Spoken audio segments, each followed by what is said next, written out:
réformer, tout comme la liberté d'expression, c'était droit fondamental pour chaque être humain moderne.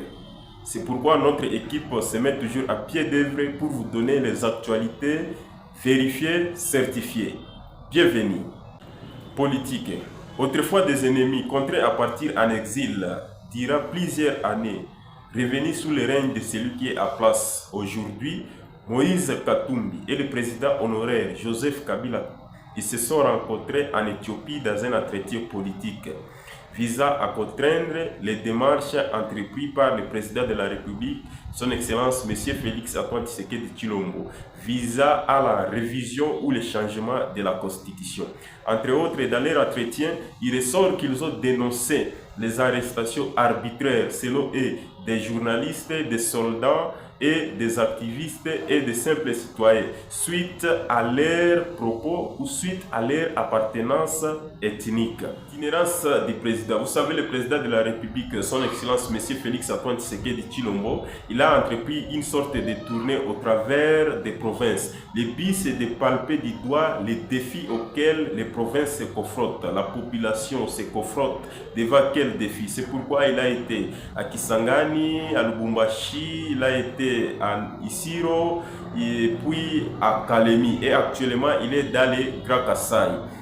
Il est parti premièrement dans le Kassai central où il s'est adressé directement à cette population à leur langue maternelle. À rappel, vous savez, le président de la République est aussi du Kassai. Lors de son adresse à cette population, il y a un grand défi qui est là-bas, c'est la réhabilitation ou la construction de la route Kananga-Kalambambouji. Parce que vous savez, cette route, c'est une route sauvée. C'est vrai, c'est la route des terrains nationaux, mais ça se trouve présentement à un état de délabrement. C'est pourquoi les travaux ont commencé là-bas et le président a visité les travaux à cours.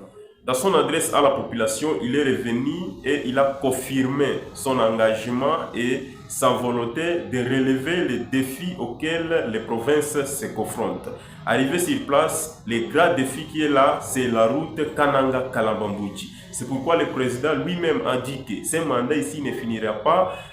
Il va réhabiliter cette route. Et il est parti plus loin en disant que si cette route ne sera pas réhabilitée, le jour où il reviendra là-bas, et la population, lui, puisse jeter des pierres. Et aussi, il a dit que concernant les barrages hydroélectriques de là-bas, il a dit que le projet a été déjà entamé, mais il ne sait pas qui bloque ce projet. C'est pourquoi il a dit la fois dernière, quand ils étaient partis sur le site, on leur avait envoyé des abeilles. C'est pourquoi il a recommandé au chef coutumier de cette province qu'il puisse venir, qu'il ne puisse pas bloquer ces travaux. C'est pourquoi il a dit que ce sont les chefs coutumiers qui bloquent les travaux de cette barrage là-bas. Sur place là-bas, il a remis 15 véhicules 4x4, 10 pour les policiers, 5 pour les administrateurs du territoire. De là-bas, il s'est rendu dans la province toujours au Kassai, cette fois-ci à Mbuji-Mayi. Arrivé sur place en Mbuji-Mayi, le président a dit qu'il est vraiment très heureux en annonçant à cette population qu'il a ramené avec lui 50 millions de dollars américains.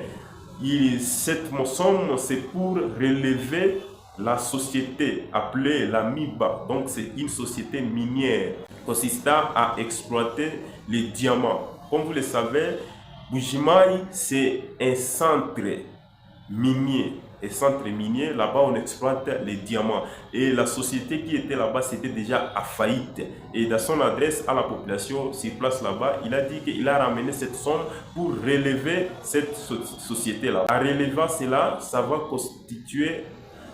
créer plusieurs emplois aux jeunes et les familles vont se retrouver et la vie, ça sera épais quand même très bien là-bas. Et aussi sur place là-bas, il a inauguré l'hôpital de référence bien équipé, un hôpital moderne pour cette population là-bas.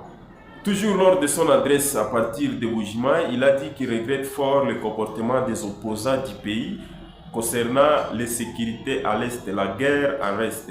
Donc quand les FARDC avancent, les opposants ne disent rien. Quand les FARDC récupèrent les villages autrefois occupés par les ennemis, les opposants ne disent rien. C'est pourquoi il regrette fort cette attitude. Et aussi de là-bas, il a dit, les autres ennemis du pays, ils sont à Soudan. C'est pourquoi il a dit il va mettre fin à cette sorcellerie. Transport. C'est une mauvaise nouvelle pour les voyageurs. L'Union européenne annonce avoir banni la compagnie aérienne Air Tanzania parce qu'elle ne respectait pas les normes aéronautiques. C'est pour cela que ça fait la 55e compagnie africaine d'être bannie de survoler sur les sols européens. Et aussi, ça fait 129e compagnie au monde. Les pays comme la RDC, le Soudan, la Guinée équatoriale, Congo-Brazzaville et presque toutes les compagnies d'Angola sont bannies de survoler sur les sols européens à raison de sécurité. Et la liste à travers le monde, c'est 129e compagnie à être bannie de ne pas survoler sur le sol européen. Alors que cette compagnie venait d'inaugurer récemment, au mois de novembre, une ligne entre Dar es Salaam et Johannesburg et comptait à rallonger sa ligne jusqu'en Europe pour plus de rentabilité. Et voilà, c'est la fin de notre information. Merci si vous avez aimé cela. Et aussi, nous vous prions de donner vos critiques pour notre amélioration dans les commentaires. Merci, à la prochaine.